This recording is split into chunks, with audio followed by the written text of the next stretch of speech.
I got to share this real quick. The NASDAQ just crossed the 20,000 mark. First time ever, by the way. So, new record. That's pretty exciting. David Livingston, Executive Director of the Mississippi Loggers Association, is now our guest in the Element Wealth studio. David, thanks for coming in.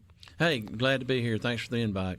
So tell us about the industry. How's it doing? We're facing a lot of the same struggles that other industries are facing with the rise in inflation on equipment, cost of repairs, and different things like that. It's been challenging for a lot of them, but they seem to be holding. Most of them seem to be holding steady. At least it's steady, so that's a good thing. And what complicates that problem is the reduced demand for lumber, because the lumber prices being down, housing being down, so we can't sell as much product to the mills as we need to. So, but we're hoping for some change in that direction soon. Yeah, so I've been tracking, and we shared a lot on the show here, just the housing market in general, but we're still facing some headwinds there. Oh, absolutely. We have a lot of exported wood that comes into the country that we really don't need, and that tends to curtail what our mills can produce here in the United States, especially in the Southeast. Yeah. Canada has kind of reached their limit on what they can cut, and a lot of those Canadian companies are moving south and happen to be landing in the Southeast, and we're the timber belt of the world right now, and but we still have those imports coming in from other countries. We're the number one importer of wood products when we don't need to import any wood products. We've got everything here we need to produce anything that we need. One of the things we've seen here across the country is an increased closure of paper companies due to the reduced demand. But we're still importing paper and paper products from other countries that don't have the environmental regulations that are over stringent than what we have. A mill built here costs 5 times probably more than it does in one of these other countries, and they're producing it a lot cheaper and sending it here, and that's not good for the U.S., and it's not good for the U.S. management to keep the forests healthy and keep them sustainable and keep these communities thriving. A perfect example of that is Gloucester, Mississippi. We've seen the decline of it when Georgia Pacific shut the plywood mill down there years ago, and it just kind of fell into ruin. They had a Ford dealership, Chevrolet dealership, was a thriving community, and it just withered away. Well, now we're starting to see the comeback with the investment down there with Gloucester Forest products from Claw Forestry. So that's been a big help in those areas that we're getting those. So. David, with respect to the import of wood products, is that done by American wholesalers, retailers, all the above, direct? How does that work? Yeah, I think it's wholesalers. They can buy that product. It's a whole lot cheaper and all. And like one of our number one products is our framing lumber, and it's hard to compete with that Canadian spruce and stuff like that. And a lot of that comes down here because it's easier to work. It's easier to drive a nail through, basically. Okay. Now, is it strong as our wood? No, I don't think so. Our wood is a lot more dense, and that makes it harder to drive a nail through. Okay. I didn't know that was an issue with all these automated hammers and stuff they have. It does. It still has an effect on it and everything, and it's just cheaper. I mean, they can get it cheaper, and it's not as, in my opinion, as good a product as what we have here in the United States. I'll be darned.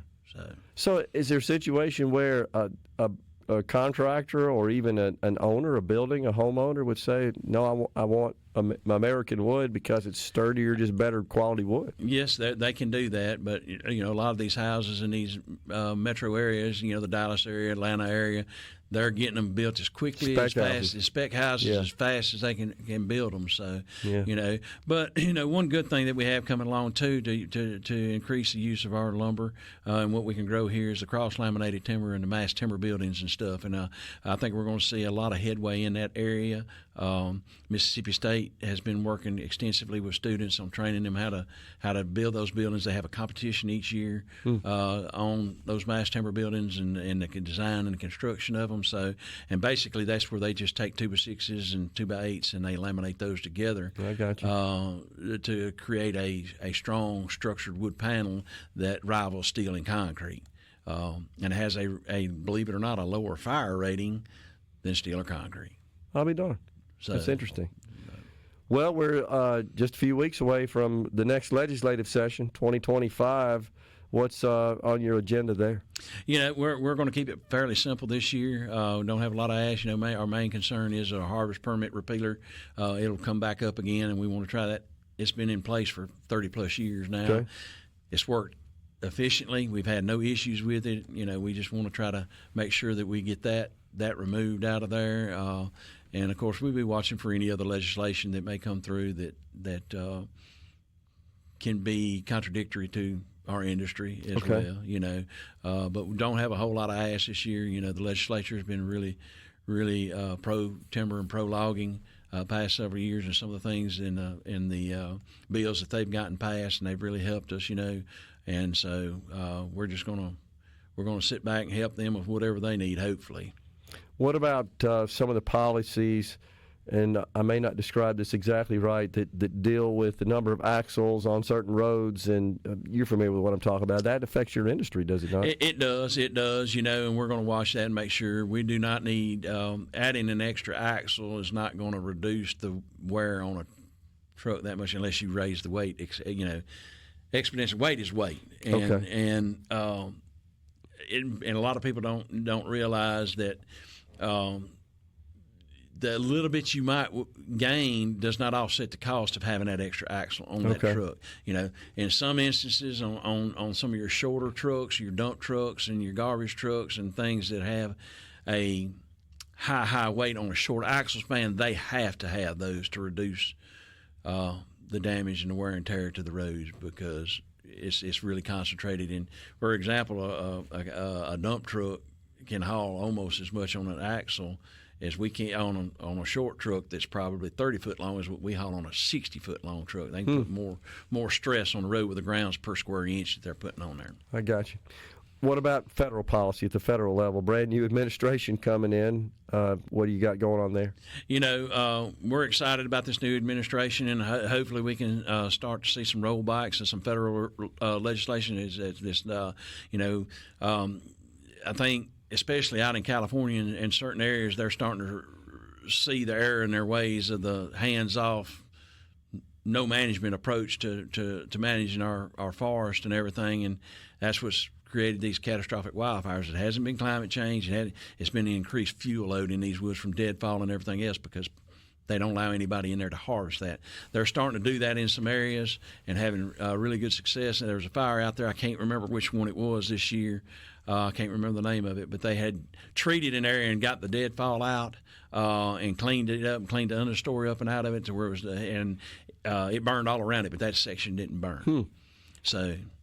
Well, what about the severe drought we experienced last year? Are we recovering from that? Slowly but surely. I mean, we're still starting to see some effects of it. It got dry for a pretty short period of time this year. Wasn't as hot as it was last year, but we're still seeing some problem with some oak trees dying and beetles attacking those and different things. Had an outbreak of a it's like a caterpillar or a worm that eats the leaves all and defoliates them, basically. And I think that had an effect in some areas in Hinds County and over on the west side of the state. Kind of isolated, but the biggest effect of the drought is that it allowed all these mills to get full, and we've not recovered from that because we was dry all the way up into February. And so they've had plenty of wood and not really the need to produce a whole lot of lumber and things because of the lumber markets that we're in. So that's been the biggest issue for the logging side of it. It's not being able to cut as much as they normally do because all the mills are at capacity. The federal farm bill, Congressman Guest just talked about that. That has an impact on your industry as well, right? It does. They're working on some particular things, and I've not dug off into all the details of that yet to help us. One of the things that we're looking at, the Southern Group of State Foresters, which is led by our state forester Russell Bozeman, is working on some stuff in there. One of the other things that he's working on is for these disasters, when we have these droughts and these hurricanes and everything, to get a feasible relief for those landowners, so that it seems like every time we have a new natural disaster, we keep going back to the well, and by the time we get to the well, that disaster's passed. And you got a new one. Exactly. So, and we never seem to get anything accomplished. So they're trying to put something comprehensive together to address that for our forest landowners, to get them where they can get their stands back in full production. I understand. David, appreciate you coming in. Enjoyed the chat. Great insight. The logging industry is an important one, critical to our state. And we appreciate you coming in and taking care of those folks. All right. We appreciate it. We're coming right back, folks, in the Element Wealth studio. Stay with us.